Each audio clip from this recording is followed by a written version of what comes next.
मैं आपको 3-4 छोटी छोटी कहानियां सुना रहा हूँ। ये सारी कहानियां सच्ची हैं, 1-1% सच्ची हैं, पर मैं किसी का नाम नहीं लूँगा। जिनकी कहानी है उनका नाम नहीं लूँगा, उनकी प्राइवेसी का मामला है। पर हाँ, सच्ची कहानियाँ हैं। अच्छी बात है कि इन कहानियों के किरदार हम लोग नहीं बने, ईश्वर करे हम कभी ना बने, लेकिन कहानियाँ सच्ची हैं। जब मैं दिल्ली आया था 1990 में, मैं हरियाणा के एक शहर से, भिवानी से दिल्ली आया था पढ़ने के लिए। मेरे ड्रीम कॉलेज में हंसराज भी था, पर मेरा संयुक्त से मेरा एडमिशन जाकिर हुसैन में हुआ। मेरे अंक ठीक थे, यहाँ हो सकता था, पर मैं तो नई दिल्ली स्टेशन पे उतरा, बाहर निकला, पता लगा वहीं एक कॉलेज है, वहीं एडमिशन ले लिया मैंने। तो लोगों ने कहा कि यार कैंपस बड़ा अच्छा होता है। मैंने कहा क्या फ़र्क पड़ता है, कॉलेज कॉलेज होता है, छड्डो यही छड्डो में सिखाने आया हूँ आप लोगों को। ठीक है, स्टेशन से निकले वहीं कॉलेज है, मैंने घर जाना होगा तो आराम से कॉलेज से निकल जाएंगे, क्या रखा है कैंपस में। पर मेरा एक दोस्त जो मेरे साथ ही आया था उसी शहर से, उसने एडमिशन हंसराज कॉलेज में लिया। मैं और वो स्कूल के डिबेटर्स थे, डिबेटिंग में हम लोग स्कूल टाइम से काफ़ी एक्टिव थे। डीयू में आए तो यहाँ भी एक्टिव रहे। डीयू में मैंने करीब 5 साल डिबेटिंग की और मेरा ख्याल है कि लगभग 300-400 डिबेट्स मैंने जीती होंगी डीयू में, कुछ हरी भी होंगी, लेकिन मैंने खूब डिबेट, वो मेरा दरअसल दाना पानी था, रोजी रोटी मेरी वही थी कॉलेज के दिनों में। घर से पैसे मैं लेता नहीं था, मिलते भी नहीं थे, देना क्या था, मतलब ऐसी स्थिति भी नहीं थी उस समय मेरे घर में कि मिल सके। तो डिबेटिंग मेरा रोजगार था, एम्प्लॉयमेंट था, मेरा उससे काम चल जाता था आराम से। उसका भी चल जाता था, वो हंसराज से था, मैं जाकिर हुसैन से था। हम खूब डिबेट्स में मिलते थे। अक्सर ट्रॉफी या तो हम जीतते थे या वो जीतता था, कोई भी जीते रूम पे ही आती थी, क्योंकि हम रूममेट्स थे, एक साथ ही रहते थे। वो मुझसे योग्यताओं के मामले में 21 था, बल्कि अगर वो 21 था तो मैं 15 ही रहा हूँगा या 12 रहा हूँगा, 22 या 21 तो नहीं रहा हूँगा, मुझसे बेहतर था योग्यताओं में। बड़ा अच्छा व्यक्ति था। ग्रेजुएशन के बाद मैंने एमए हिंदी साहित्य में एडमिशन लिया, जबकि बीए ऑनर्स हिस्ट्री में किया था मैंने। उसने तय किया कि वो कुछ और करेगा, प्रोफेशनल कोर्स करेगा, नौकरी करेगा, तो वो चला गया दिल्ली से। मैं दिल्ली में रहा। फिर मैं एमए के बाद तैयारी करने लगा यूपीएससी की। तब तक मैं यूजीसी जेआरएफ कर चुका था। पहला अटेम्प्ट दिया, प्रीलिम्स हो गया। मेंस मेरा 96 के मेंस की बात कर रहा हूँ, मेंस शुरू होने वाला था, 2 दिन रह गए थे। करीब 10 दिन पहले वो मेरे पास आया हुआ था दिल्ली में, मिलजुल के अच्छे से बात कर गया था। उन दिनों उसका एक प्रेम संबंध कहीं हमारी ही एक मित्र के साथ चल रहा था। हम सब दोस्त थे, तो उनमें से 2 लोगों का आपस में का अफेयर था। मुझे नहीं पता क्या हुआ, लेकिन मेरे मेन एग्जाम से 2 दिन पहले रात को 12 बजे एक फोन आया और ये बताया गया कि मेरे दोस्त ने फंदा लगा के अपनी जीवन लीला समाप्त कर ली है। वो दिल्ली से दूर था कहीं, और जिस व्यक्ति के बारे में मेरी राय ये थी कि उतना जीवट वाला व्यक्ति कोई हो नहीं सकता, जो जिंदगी से हार सकता ही नहीं, जिसके होने से कई लोग हमेशा जीता हुआ महसूस करते हैं, वो चुपचाप एक बंद कमरे में जिंदगी से हार गया। मैं आज तक नहीं समझ पाया कि ऐसा कैसे हुआ। बाद में टटोला, उसके पेरेंट्स से बात हुई, भाई से बात हुई, उन्होंने उसकी याद में एक सोशल वर्क शुरू किया ताकि किसी और बच्चे को ऐसा ना करना पड़े। तो जो हल्का हल्का अनुमान हुआ वो है कि शायद कुछ ऐसा था रिलेशनशिप में जो नहीं संभल पाया था, और रिश्ता टूट ना जाए इसका दबाव बहुत ज्यादा था, और वो दबाव झेल नहीं पाया। इस उम्र में ऐसा फेज आता है, कई बार आता है। ये एक कहानी है, हंसराज कॉलेज से ही जुड़ी है, इसलिए मैंने सोचा कि वहीं से बात शुरू करूं। नाम जैसा कि मैंने कहा मैं नहीं बताऊंगा, तो नाम बताने का मतलब भी नहीं। और वो जिसकी मैं कहानी सुना रहा हूँ, आप लोगों के जन्म से पहले की बात है। आप तो सब 21वीं सदी वाले बच्चे होंगे ना, जेन ज़ी होंगे आप सब लोग, तो ये तो बहुत पुरानी बात है। एक दूसरी कहानी सुनाता हूँ। मैं आपको 2-3 कहानियां सुनाऊंगा, फिर उन सबका सार निकाल लेंगे एक साथ हम। दूसरी कहानी ये है कि जब मेरा सिलेक्शन हो गया 97 में, मतलब 96 अटेम्प्ट में पहली बार में मेरा सिलेक्शन हो गया था, मैं एक्सटेंशन लेके तैयारी कर रहा था और डीयू में मैं पढ़ा भी रहा था उस समय। तब मैं शायद डीएवी कॉलेज में था या अग्रसेन को, मैंने 2 जगह पढ़ाई डीयू में, तो उनमें से किसी कॉलेज में पढ़ा रहा था उस समय में। तो उस समय एक लाइब्रेरी है कैंपस में ही, सेंट्रल रेफरेंस लाइब्रेरी, आप जानते होंगे, सीआरएल बोलते हैं, जो विवेकानंद जी की स्टैच्यू है उसके सामने ही वो लाइब्रेरी है। उस लाइब्रेरी में नीचे सब बैठ के पढ़ते हैं और टॉप फ्लोर पे रिसर्च फ्लोर है जहाँ एमफिल पीएचडी वाले बच्चे पढ़ते हैं। मैं उस समय शायद पीएचडी कर रहा था या एमफिल खत्म हुई थी, वहीं बैठता था, पढ़ता था रोज। कई दोस्त पढ़ते थे हम लोग वहाँ। हम सुबह 8 बजे लाइब्रेरी खुलते ही वहाँ घुसते थे, रात को 1 बजे निकलते थे लाइब्रेरी बंद होने के समय। तो वहाँ एक छत थी, छत पे छोटी सी कैंटीन थी जहाँ हम लोग जब जब बोर होते थे दिन में 3-4 बार जाके चाय पीते थे। चाय पी ली, बिस्किट खा लिया, थोड़ी गप्पे मार ली, वो सब वहाँ करते थे। तो वहाँ मेरे बहुत सारे दोस्त थे, उनमें से कई लोग अब बहुत सीनियर सिविल सर्वेंट्स हैं, कुछ लोग प्रोफेसर्स हैं डीयू में। 2 बच्चे थे मुझसे जूनियर, 3-4 साल जूनियर थे, बड़े प्यारे बच्चे थे। मुझे उस समय तक पढ़ाई लिखाई का शौक अच्छा खासा हो गया था, तो वो रोज मेरे साथ बैठते थे केवल बात करने के लिए, किसी मुद्दे पर बहस करनी है तो बहस होती थी, समझते थे। फिर मुझे पता लगा कि वो दोनों रिलेशनशिप में हैं, रिश्ते में हैं, दोनों ने शादी भी कर ली। उनकी योजना डीयू में पढ़ाने की थी या सिविल सर्विस की भी थी, शायद पता नहीं। मेरा इंटरेक्शन बहुत ज़्यादा उसके बाद रहा नहीं उनसे, क्योंकि मैं सर्विस में चला गया था। इतने जिज्ञासु बच्चे थे दोनों, इतने जिज्ञासु कि उनसे मिलकर तबीयत खुश हो जाती थी, कि हर चीज जानने का मन करता था उनका, हर विषय पढ़ने का मन करता था। एकदम जीवन से भरे हुए बच्चे, आंखों में चमक ऐसे। फिर दोनों की शादी हुई तो मैं शादी में जा नहीं पाया, क्योंकि मेरा रिश्ता सिर्फ लाइब्रेरी में 1 घंटा गप मारने वाला था, उससे ज्यादा था नहीं रिश्ता उनके साथ। फिर सुनता रहता था कि मैं सब बढ़िया चल रहे हैं, पढ़ाई कर रहे हैं, तैयारी कर रहे हैं। इंटरकास्ट मैरिज की उन लोगों ने, खूब हंगामा हुआ, दोनों घर में तलवारें खिंच गई, किसी तरह से तलवारें संभाली गई, मैनेज हुआ, दोनों साथ रहने लगे। और फिर 3-4 साल के बाद एक दिन मैंने खबर सुनी कि उस बच्ची ने फंदा लगा के जीवन लीला समाप्त कर ली। ये बात भी दिल्ली विश्वविद्यालय की, ये उस दौर के सब लोग इस कहानी को जानते हैं। मेरे ख्याल से ये दोनों कहानी आपकी प्रिंसिपल मैडम जानती होंगी, नहीं ध्यान कर पाएंगे तो मैं उनको जैसे नाम बोलूंगा अकेले में, वो तुरंत समझ जाएंगे मैं किसकी बात कर रहा हूं। मैं आज तक नहीं समझ पाया कि ऐसा क्या हुआ होगा। तो बाद में अनुमान जो हुआ वो ये, इंटरकास्ट मैरिज, परिवार का दबाव, समाज का दबाव, आपस का दबाव, टॉक्सिक रिलेशनशिप, अंत में उस दबाव को न झेल पाना और जीवन समाप्त कर देना, ये हुआ। ये 2 घटनाएं हैं। एक तीसरी घटना ये है कि दिल्ली में आज से 25 साल पहले घटना घटी। आप लोग तो बस पैदा हुए होंगे, घुटनों में चल रहे होंगे, या उससे 5-7 साल पहले की बात रही होगी। ये घटना दिल्ली के सब सीनियर लोग जानते हैं, जिनकी उम्र 35-40 साल है वो सब जानते हैं इस घटना को।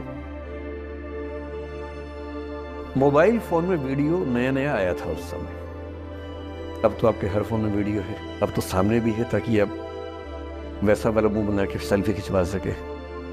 पाउट बोलते हैं ना, मैं उसको देसी भाषा में सूअर जैसा मुंह बोलता हूँ, और वैसा ही बनता भी है, क्यूट क्यूट सा सूअर जैसा मुंह बना के लोग सेल्फी खिंचवाते हैं, उसको बोलते हैं पाउट।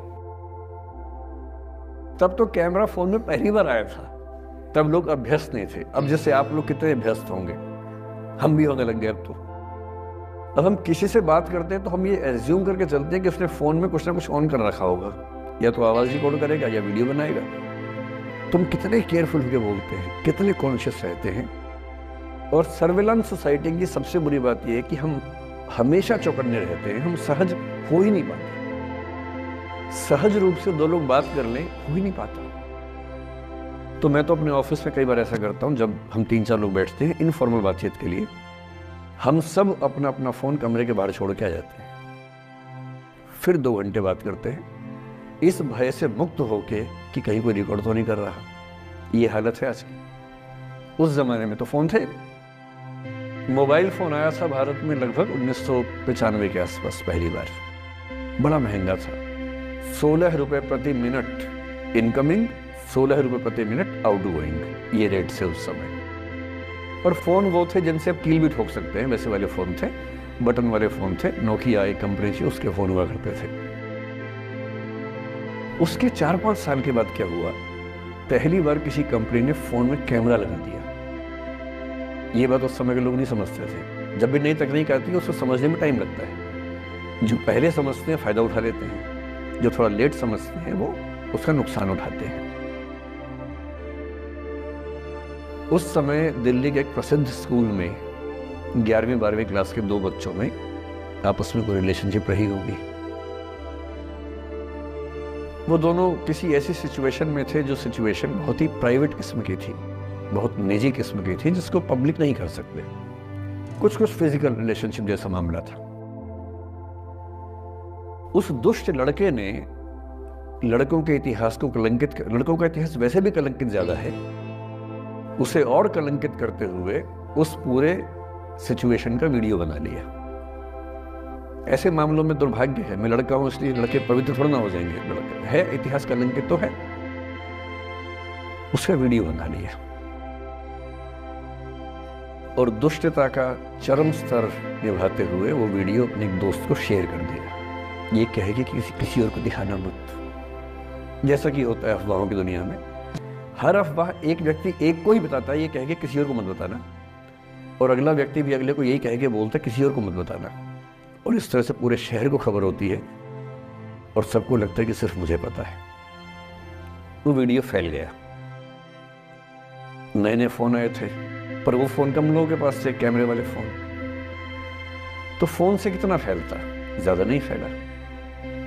लेकिन उस समय दिल्ली की कुख्यात मार्केट हुआ करती थी, पालिका बाजार, अभी भी है, पर तब वो कुछ और कामों के लिए कुख्यात हुआ करती थी। अब तो कपड़े मिलते हैं, तब कपड़ों के साथ कई चीजें और मिलती थी वहां। जैसे गंदी फिल्मों की सीडी चाहिए हो तो वहां मिलती थी, ग्रे मार्केट में, चोरी छिपे। इस वीडियो को सीडी में कन्वर्ट करके लोगों ने वहां से खरीदा, लाखों करोड़ों की संख्या में। नए नए टेलीविजन चैनल प्राइवेट आए थे, और प्राइवेट टीवी चैनल को खबरों की भूख इतनी होती है कि वो खबर के लिए जान दे सकता है और जान ले भी सकता है किसी की। 24 घंटे इस खबर पे, इस चीज पर खबरें चल रही थी सारे चैनल्स में, कि ये वो लड़का है जिसने ऐसा किया, ये वो लड़की है, ये वो स्कूल है, इस स्कूल की प्रिंसिपल से बात करेंगे, इससे बात करेंगे। वो जो बच्ची थी जिसकी इसमें कोई गलती नहीं थी, सिवाय इसके कि वो किसी एक लड़के से प्रेम करती थी, जो कि उस उम्र में बच्चे कर बैठते हैं। इसके लिए बहुत चिल्लपौनी मचानी चाहिए। बच्चों को आप हर बात पे अपराधी नहीं मान सकते। उस बच्चे की गलती सिर्फ इतनी थी कि उसने अपने दोस्त पे भरोसा किया, जो भरोसे के लायक था नहीं। वो नीच किस्म का व्यक्ति था जिसने उस संबंध की गरिमा को समझा नहीं। उस बच्ची के घर के बाहर 24 घंटे न्यूज चैनल से कैमरे खड़े रहे। घर से कोई भी निकले 50 कैमरे पीछे, आप बताइए आपकी बेटी कैसी है, आप बताइए आपकी बहन कैसी है। अंत में उस पिता ने अपनी बच्ची को इस देश से बाहर भेज दिया। उसके कुछ दिन बाद की जो खबर टीवी चैनल से नहीं दिखाई, उसके पिता ने आत्महत्या कर ली। ये तीसरा इंसिडेंस है। ये सारी खबरें सच्ची बता रहा हूं मैं, इनमें से एक भी झूठ नहीं है। झूठी कहानियों से मोटिवेशन दिया जा सकता है, मैं जानता हूं, पर जब सच्ची कहानियां हैं तो मैं झूठ क्यों बोलूं? सारी सच्ची कहानियां बता रहा हूं मैं आपको। एक चौथी कहानी जो आप में से कई लोगों की होगी। मेरा एक स्टूडेंट है, सिविल सर्वेंट है, सीनियर लेवल पे है, करीब 40 साल का है। उसने आज तक शादी नहीं की। क्या उसकी शादी करने की इच्छा नहीं थी? पूरी इच्छा थी। फिर क्यों शादी नहीं की? भाई कुछ लोग तो होते हैं कि शादी करनी ही नहीं, कोई मिशन है। योगी जी है, मोदी जी है, ठीक है, उनका तो मिशन है। ममता जी है, उनका मिशन है। पर जिसका जीवन में ऐसा कोई मिशन नहीं है और जिसको प्रेम करने का मन भी करता हो, वो तो शादी करता है आमतौर पर। उसने शादी क्यों नहीं की जानते हैं? जब वो 25-26 की उम्र में था, जब वो मेरा विद्यार्थी भी था, एक दिन मेरे पास आके बोला कि सर एक बात करना चाहता हूँ। मुझसे मेरे स्टूडेंट्स ऐसी बातें खूब करते हैं पर्सनली आके, अब तो मैं टाइम कम दे पाता हूँ, पहले तो ये सब होता रहता था क्लास के अलावा। एकदम रोता हुआ आया, आंखों में आंसू भरे हुए बहुत सारे। अरे क्या हो गया भाई?